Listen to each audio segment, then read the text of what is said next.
U.S. National Security Advisor Mike Waltz says he takes responsibility for mistakenly adding a journalist to a group chat in which top American officials were discussing impending strikes in Yemen.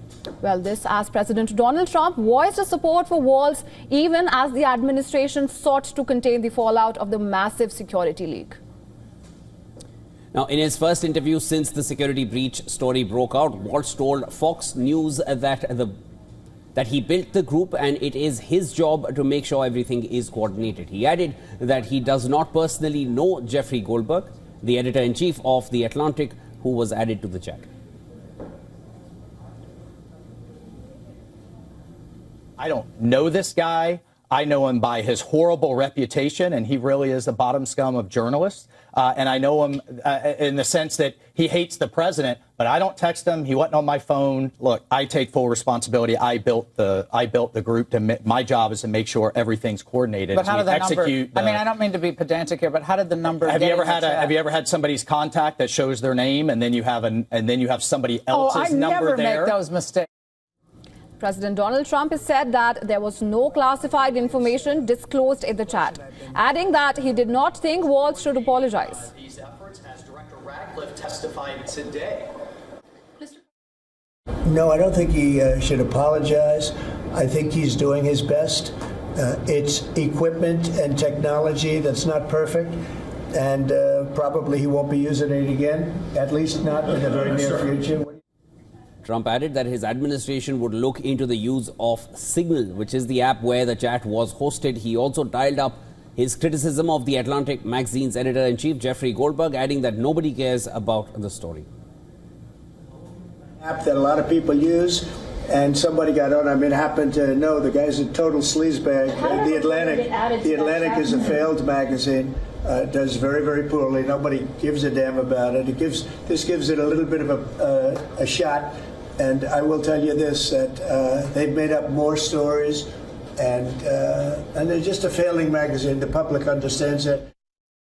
On Tuesday, top U.S. intelligence officials faced heated questions over the security breach.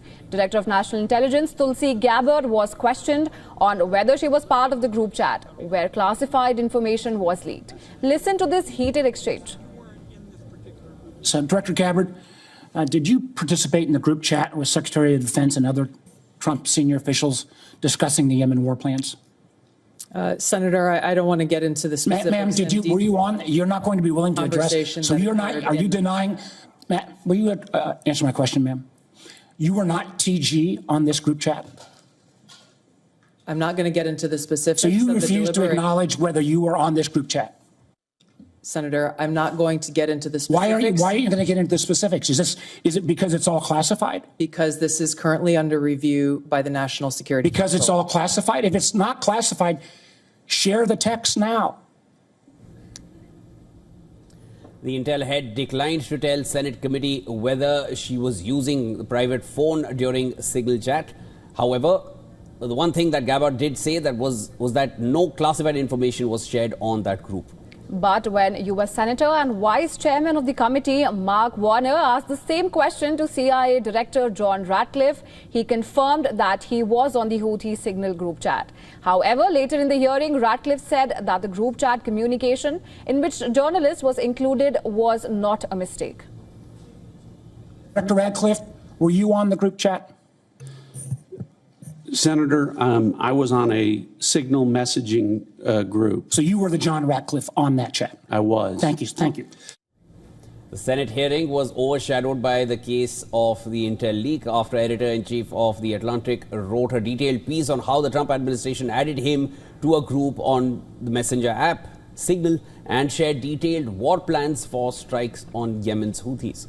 Goldberg went on to elaborate how he knew about the March 15 strikes in Yemen. This after U.S. Secretary of Defense Pete Hegseth sent details of the war plan, including information on targets, the timing of the strikes, and ammunition used.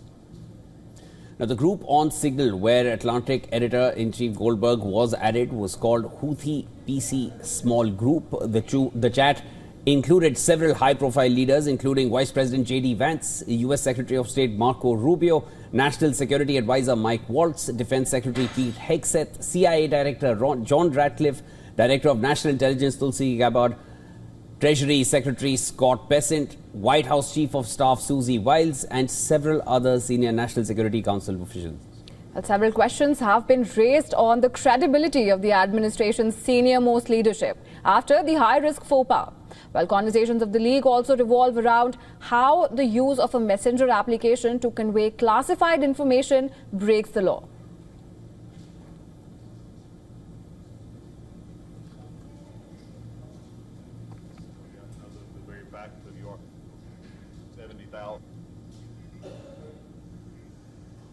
And for more on this, our correspondent Susan Tehrani sent us this report from New York. At a tense Senate Intelligence Committee hearing on Tuesday, top Trump officials, including DNI Tulsi Gabbard and CIA Director John Ratcliffe, denied that classified information was leaked in a private Signal group chat discussing a Yemen military strike.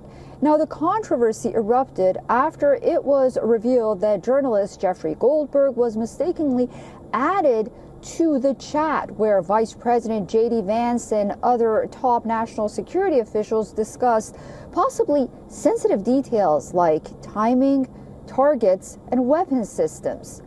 Democrats slammed the administration's handling of the incident, calling it sloppy and, quote, incompetent. Some even called for resignations.